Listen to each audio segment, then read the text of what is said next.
So I'm here today with David Belden, who's a best practice chair with Vistage DC.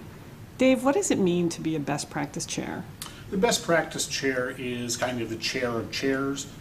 We in Vistage believe so much in the model that we have meetings for the chairs just as we have meetings for our members.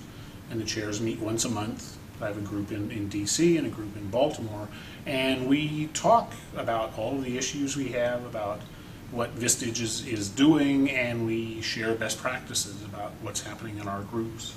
And Dave, you've got a Vistage group as well. Yes. And you came into that group in an interesting way because you were a former member, so tell us about that.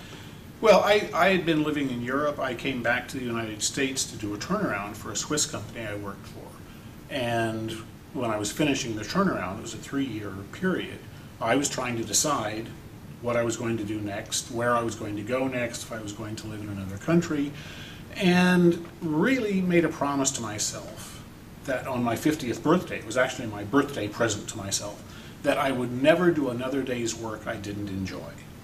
That from now on I was going to do work that was really fulfilling and exciting and satisfying to me. And my chair in Vistage had asked me if I would consider becoming a chair, so that's what I decided to do. Decided this work would be something where I could give back, where I could get really excited about helping people grow and develop and rekindle the fire they had when they first started their businesses. So that's what I've been doing for 14 years now. So Dave, how do you help a CEO who might be a little bit burned out, who's, gosh, maybe doing administration? I mean, I'm sure that factors into your one-to-ones. How do you help them find the joy?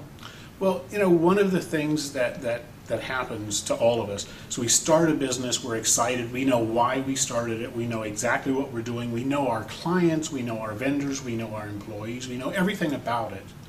And as the company grows, very often the role of the CEO becomes much more administrative than really involved in the business that we loved. And so what I work with people on is helping them re-identify what it was they loved doing in the first place and get them back to doing as much of that as possible.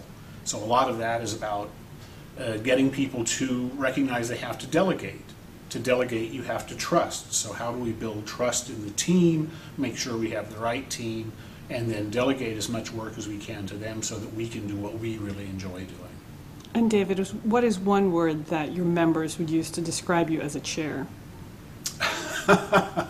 Some of my members describe me as mentor, some describe me as tormentor. Aha, well, thanks so much.